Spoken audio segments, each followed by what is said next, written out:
मनुष्य के सबसे बड़े मित्र बताए गए हैं जगत में। पहली है माता, जो 9 महीने खून से सींचती है उस बच्चे को। माताएं चाहती हैं कि गर्भ से सीता या राम का जन्म हो, तो 9 महीने तक वो धर्म परायण रहे, कभी भी क्रोध ना करे, कभी भी अपनी वाणी से गलत ना बोले, किसी को दुख हो ऐसी बात ना कहे, तीखा कड़वा चटपटा ना खाए, नित्य हरिवंश पुराण का, रामायण का, गीता का पाठ करे और नित्य संतों का आदर करे, ब्राह्मण के वचनों को सुने, देवताओं का दर्शन करे और वाणी से ऐसा व्यवहार करे कि किसी के हृदय को कष्ट ना हो। 9 महीने तक अगर आचार शुद्धि, विचार शुद्धि और भोजन शुद्धि से उसने उसके गर्भ का संरक्षण कर लिया तो इस बात में संदेह नहीं, उसकी कोख से या तो राम जन्म लेगा या सीता, इस बात में कोई संदेह नहीं। आचार शुद्धि, अन्न शुद्धि, ये चीजें अच्छे सृजन का हेतु मानी गई हैं। आज महाराज दशरथ भगवान का पूजन करके गुरु वशिष्ठ से कह रहे हैं, प्रभु आप हमारे पुत्रों का नामकरण कीजिए। अगर आप इनका नामकरण करेंगे तो ये जगत में इस पुरी का, इस धाम का गौरव स्थापित करेंगे। गुरु वशिष्ठ कहने लगे, राजन मैं इनके नाम कहां तक रख सकता हूं, लेकिन अगर तुम कह रहे हो और तुमने बोला है तो इनके नाम अनेक अनूपा, इनके 1000 नाम होंगे। कोई इनको राघव के नाम से जानेगा, कोई इनको कौशलेंद्र के नाम से जानेगा, कोई इनको अवधेश के नाम से जानेगा, कोई इनको दशरथ तने कहेगा, कोई इनको संतन का लाडला कहेगा। इनके अनेक नाम होंगे, इनके नाम अनेक अनूपा। राजन इनके अनेक नाम होंगे। अगर तुमने पूछा है और कहा है मैं नृप कहब सोमति अनुरूपा, अगर तुमने कहा है तो मैं इनके नामकरण करता हूं जो मेरी मति में आता है। दोनों हाथ जोड़ लिए वशिष्ठ जी महाराज ने और नेत्र बंद कर लिए, स्वयं नारायण का चिंतन कर रहे हैं। प्रभु आप तो आनंद की राशि हैं, आप तो आनंद कंद है, परमानंद है, कौशलेंद्र है। आज मुझ जैसे अज्ञानी को आपने अपने नामकरण का सौभाग्य प्रदान किया, मैं आपको बारंबार प्रणाम करता हूँ।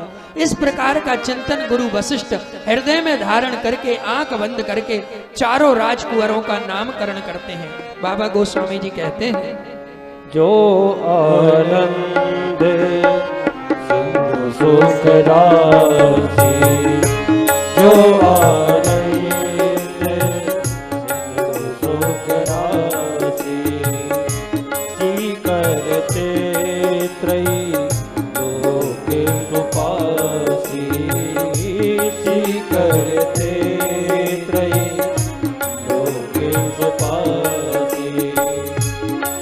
सुख धाम राम यश नामा, सो सुख धाम राम यश नामा, अखिल लोक योग विश्रामा, अखिल लोक योग विश्रामा।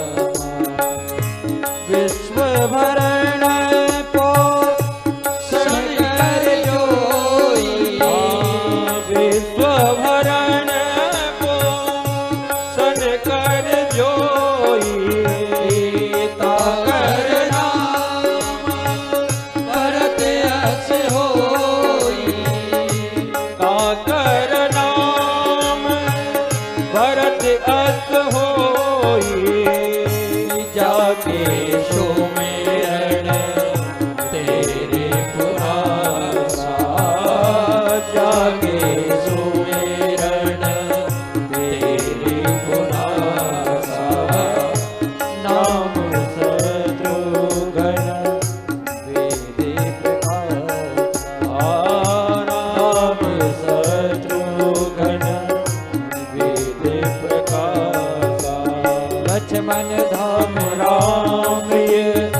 सकल जगत आधार गुरु वशिष्ठ कही राखा लक्ष्मण नाम उदार धरे नाम गुरु हृदय विचारी निवेद तत्व नभ सुखचारी मुनि गण जन सर सर भज प्राणा बाली के नीरज कोई सुख माना सो सुख धाम राम यश नाम अरण्य लोकेदा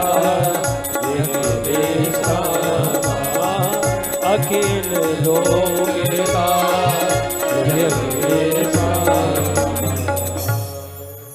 महाराज वशिष्ठ कहते हैं, राजन, मैं अपने मति के अनुरूप अगर जान सकता हूं और कह सकता हूं तो मेरे हिसाब से आपके ज्येष्ठ पुत्र कौशल्या तनय जो बालक है वो संपूर्ण सुखों का धाम होगा। जो सुख धाम राम यस नामा, उसके मुखारविंद को देखकर मानो ऐसा सुख मनुष्य को मिलेगा जैसे जगत की सारी संपदा उसके पास आ गई हो। आपके इस पुत्र का दीवाना ये पूरा जगत होगा। इसलिए मैं आपके पुत्र को सुख के धाम के रूप में इसके नाम का जो उद्बोधन करता हूं वो राम नाम से इस जगत में जाना जाएगा।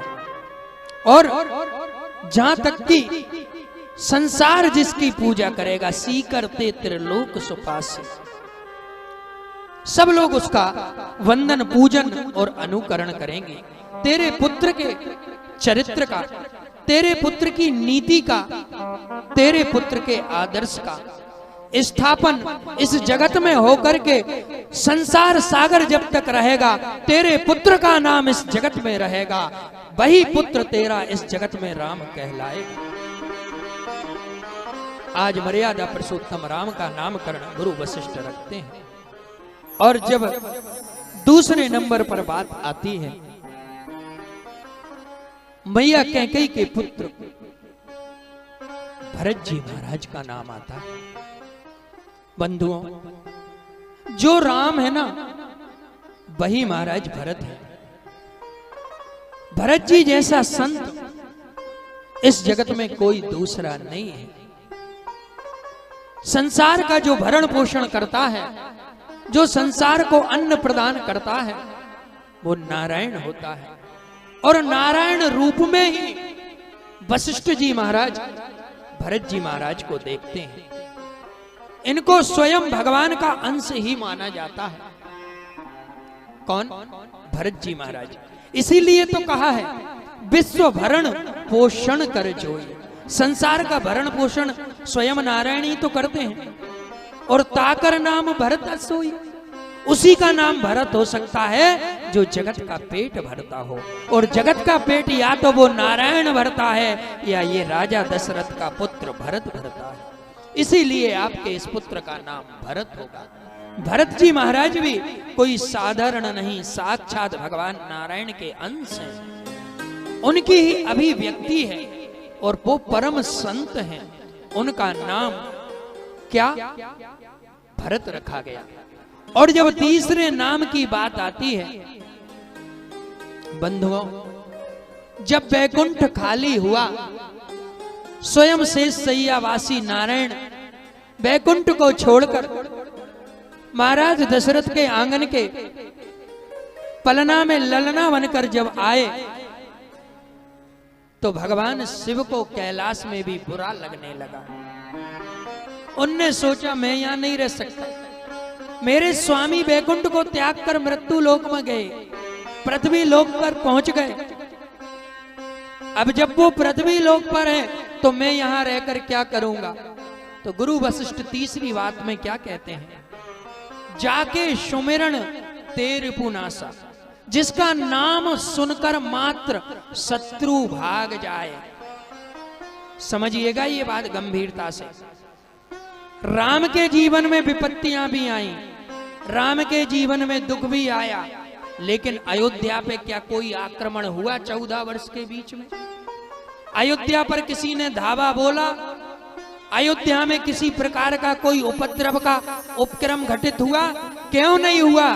क्योंकि भगवान श्री राम संतों की रक्षा के लिए वन में गए थे, तो मेरे भगवान भूत भावन आशुतोष शत्रुघ्न बनकर अयोध्या की रक्षा कर रहे थे।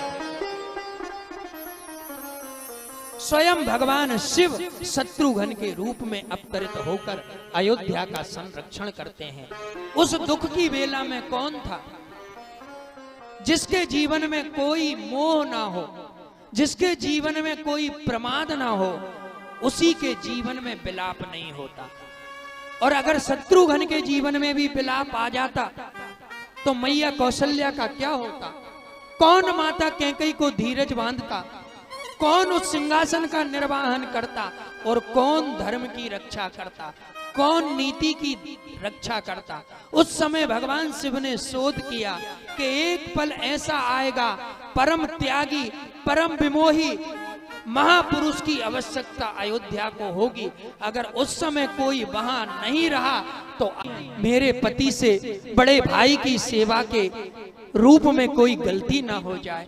प्रभु, मेरे पति को इतना सामर्थ्य देना कि वो सीता की सेवा कर सकें, राम की सेवा कर सकें, उनसे कोई भूल ना हो जाए, उनसे चूक ना हो जाए, भाई के प्रति कभी उनके मन में रोष ना आए। ऐसी माता उर्मिला भगवान से प्रार्थना 14 वर्षों तक की है उन्होंने। तो लक्ष्मण का जीवन कैसा है? लक्ष्मण के जीवन में त्याग भी है, लक्ष्मण के जीवन में सेवा भी है, और लक्ष्मण के जीवन में समर्पण भी है, और लक्ष्मण के जीवन में वचनों को आदर करके क्रोध को सहन करने की क्षमता भी है। इसलिए वो लक्ष्मण लक्ष्मण नहीं, वो प्रभु श्री राम का घर बन गया, प्रभु श्री राम का धाम बन गया। इसीलिए कहा है लक्षण धाम राम प्रिय सकत जगत आधार, और गुरु वशिष्ठ तहीं राखा लक्ष्मण नाम उदार। और तो आज अगर भाई को कोरोना हो गया तो मां कहती थी है उसे छू मत लेना कहीं तुझे भी ना हो जाए, ये बोलते थे ना। और यहां इनकी मां कितनी विशेष होंगी ये सोच कर देखिए। जिसके पुत्र ऐसे हैं तो उसकी मां कितनी बड़ी त्यागी होगी। जब वनवास प्रभु श्री राम को हुआ और लक्ष्मण जी के मन में आया कि मैं भैया को अकेला नहीं जाने दूंगा, मैं भी उनके साथ जाऊंगा, तो मैया कौशल्या के पुत्र राम जब वन को जा रहे हैं तो सुमित्रा जी के पास जब लक्ष्मण जी महाराज पहुंचे हैं और कहा मां आपको पता है भैया राम 14 वर्ष के लिए वन को जा रहे हैं, और अगर वो वन को चले जाएंगे तो मैं यहां कैसे रहूंगा, मेरी इन आंखों की ज्योति वो है। तो मैया सुमित्रा क्या कहती हैं, ए लक्ष्मण तुझे विलाप करने की जरूरत नहीं है। क्या कह रहा है तू? राम वन नहीं जा रहे, राम तेरी रक्षा के लिए वन जा रहे हैं, और ये मेरा आदेश है और मेरा वचन है। 14 वर्ष तक तू राम की ऐसी सेवा करना जैसी तू हमारे कुल के देवता भगवान सूर्य की करता है, इष्ट देव की करता है।